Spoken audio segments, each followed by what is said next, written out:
What is going on, guys? It is Patrick here, and welcome back to another video in my top 5 zombie series. Now today we're going to be taking an old idea and adding a very new twist to it. So a lot of the times we'll do these top 5s where it's like top 5 guns over an entire series of zombies, and it's like, alright, that's great and all, but it doesn't really apply to the game. So what I'm going to be doing today, and I think for the next couple weeks, is going over top 5 guns on a specific map, which will actually help you guys on the map, I think. So today we're going to be going over the top 5 guns on Mob of the Dead. If you guys want to leave a like for this video, that would be awesome. But anyways, let's get into it. Now, just one thing to note quickly is that I'm not going to be including the ray gun Mark 1 or 2 in these series, as I feel like it's pretty much going to come in at the number 2 spot every single time. I don't want it to be tedious, and you guys all know that the ray gun is awesome. So we're going to be looking at guns other than the ray gun because they're in every single map. Gets boring, you get the drill. Anyways, coming in at number 5, we have the Galil. Now, I was really torn on whether to put the AK-47 or the Galil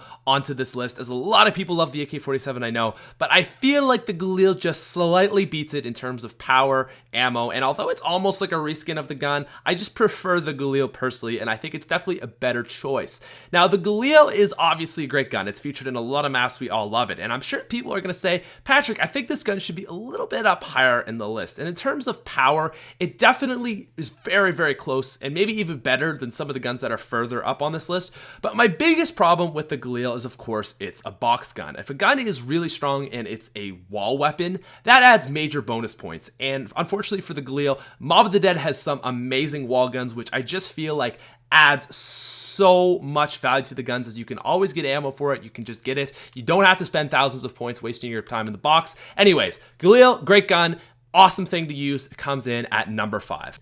Moving down to the number 4 spot on our list, we have the Death Machine. This thing is an absolute beast. When you want to talk about a gun that eats, this is the gun you want to talk about. The Death Machine is a camper's delight with so much ammo and a very, very large magazine, actually the largest magazine in the game, 150 non-pack-a-punched and 550 bullets pack-a-punched.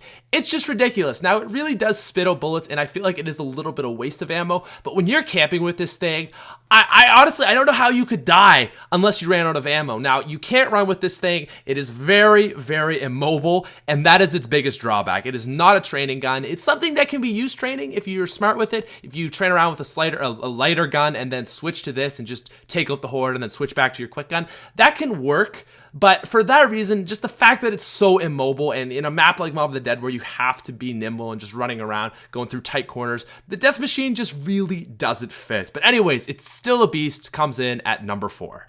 Moving down to the number 3 spot on our list, we have the Uzi, one of my favorite guns of all time. Now, if you want to talk about a gun that eats, look no further. The Uzi is a face melter. This thing is ridiculous, and it's actually one of the few guns that rivals the PPSH in terms of damage output per second. When you look at a gun, you have to consider how much damage does it does per bullet and how fast does it shoot. And the Uzi is top tier for this. It just kills so quickly and so efficiently, as it's got this crazy high headshot multiplier combined with one of the very, very faster RPMs in the game, making it a killing machine. You feel so powerful when you use this. I just feel like the bullets are just ripping the zombies up in this amazing way. It just feels so good to use, so satisfying. It's just a beautiful gun. Now, the one downside to this is, of course, the ammo capacity. It really just does not hold enough, and the magazine size itself is not enough either. It really, really gets limited here. When you've got like 5 zombies in your way, it can be difficult to take them all out unless you've got double tap, and that is where this gun suffers. It's amazing, but if it had like double clip size and double ammo, that would make it top tier. Anyways, it's still great. Number 3. Moving down to the number 2 spot on our list, we have the fan favorite M1927, also known as the Tommy gun. Now, this is a gun that does well for itself due to its versatility. At an early round, it is great for getting points. It's got a high rate of fire, low damage, just awesome for point whoring. Really, really helpful, especially on a map like Mob of the Dead that just has some expensive ass doors. Now, the other thing that's great about the M1927 at an early round is you can train with it, or you can camp with it. Whatever you have to do to survive whatever situation you're in, it works. 50 bullets in the magazine allows for pretty good camping, and it's light, so you can train with it very, very easily. Now, at a later round, it is basically good for the exact same reason. Awesome gun to train with. Once you pack a punch it, the headshot multiplier and damage is just on par with really any other gun you could possibly use.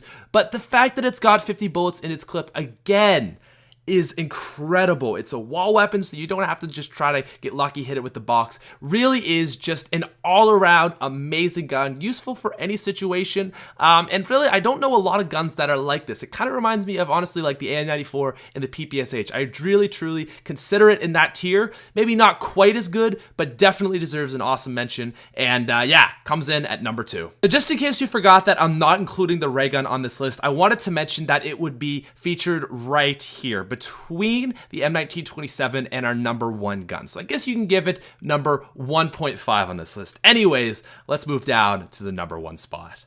All right, now let's be honest with ourselves. Was there really any doubt in your mind about what this number 1 gun would be? Of course, it's the Blundergat. Now I say Blundergat, but really what makes this gun so amazing are the upgrades. The Blundergat is good. The Sweeper is great. And the Vitrolic Withering blows my freaking mind. Now, the gun itself is a solid 9 out of 10. It's basically like the upgraded crossbow, but way more damage, way more ammo. Awesome gun. However, when you get the Invincible setup, which basically consists of Jug, a shield, electric cherry, and speed cola, you're set for life. You can't go down. So what happens? You get stuck in a corner. You've got enough health from the shield and Jug that you have enough time to make a reaction and shoot your gun. You shoot your gun, and instantly the zombies are attracted to the scent of whatever the gun shoots out. But they would still normally attack you. However, that's when Electric Cherry comes in. It temporarily shocks everyone around you, so you've got time to reload and shoot it again, and again, and again, and again, till you get out of your 25 horde gang pile. It is just so overpowered, so crazy, yet so much fun to use. It is just awesome. Obviously, number 1 pick goes to not so much the Blundergat itself, but of course, the Vitrolic Withering. Alright guys, so that is all I have for you today. I hope you enjoyed the video. Now, I just want to take a quick moment to let you know that my shirts are currently 15% off. So if you've been thinking about buying one, now is the time. Just go down, link in the description, and use code SAVE15 for 15% off your next purchase. Anyways guys, have a great day, and I will see you in the next episode.